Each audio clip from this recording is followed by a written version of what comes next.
Yo! What's good, fam? Welcome back to the channel. This is Everything Ammi, and if you're new here, I cover the latest tech gadgets and budget-friendly beasts. Today, I've got my hands on something fresh. This is the all-new OPPO A5x 5G, and yeah, it might just surprise you. Let's unbox it, break it down, and I'll tell you if it's actually worth your money in 2025.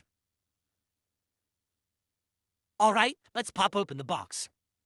First thing, boom, the phone itself in this clean midnight blue color. Honestly, it looks premium. That matte finish, sleek. No weird gradients, no glossy fingerprints, just minimal and mature. I kinda love it. Under that we get a 45-watt fast charger. Yes, it's included, thank you OPPO. USB Type-C cable, SIM ejector pin, some paper stuff, safety and quick guides, and yeah, a transparent case, which is actually decent quality. For a budget phone, this unboxing experience is solid. They're not cutting corners. So, in the hand, it feels nice. Slightly on the heavier side because of the big battery, but the curves are smooth and the back finish is grippy. Definitely doesn't feel cheap. You're looking at a 6.67-inch LCD panel, 720p resolution, so not the sharpest, but it's rocking 120 Hz refresh rate. And that, honestly, makes everything feel super smooth. Scrolling, swiping, Insta, TikTok, it's buttery. Brightness goes up to 1000 nits, so no struggle, even under Dubai sun. Trust me. Now, powering all of this is the MediaTek Dimensity 6300 chipset, paired with 4GB RAM and 128GB storage. This is not a gaming phone, but for day-to-day stuff like WhatsApp, YouTube, Reels, light multitasking, it's handling things pretty well. I tested app switching. No lag. Even with a couple of background apps, ColorOS 15 plus Android 15 is optimized here. Would I recommend it for PUBG or Genshin?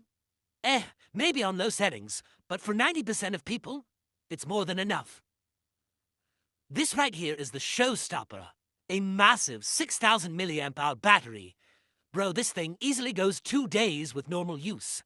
I charged it at night, and by the next evening, I still had juice left. No cap. And when you do need to charge, fast charging gets you to 50% in like 35 to 37 minutes. That's quick, especially for a battery this big. Alright, let's talk cameras. On the back, you've got a 32mm wide lens, f1.9, and for a phone in this price range, it does pretty good. Daylight shots come out sharp, colors are natural, and it even handles contrast better than expected. Night shots are average, don't expect flagship quality, but good enough for Instagram. The front, 5-megapixel selfie cam.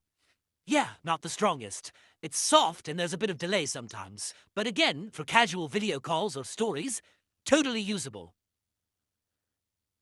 Now here's what really adds value. IP65 certified, water and dust resistant.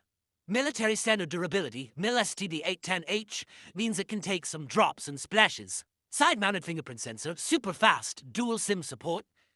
Expandable storage with microSD. USB OTG works with pen drives. 3.5mm headphone jack. Bless. Loud, clear speaker, and good connectivity. Wi-Fi dual band, Bluetooth 5.1, GPS with full support, GLONASS, Galileo, etc. Only thing missing? No NFC, so no tap to pay. And if you're wondering, yes, this phone comes in different variants. My 4GB plus 64GB, 4GB plus 128GB, 6GB 128GB, and even 8GB plus 128GB.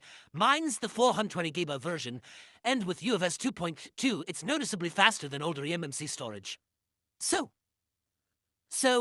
who is the OPPO A5x 5G for?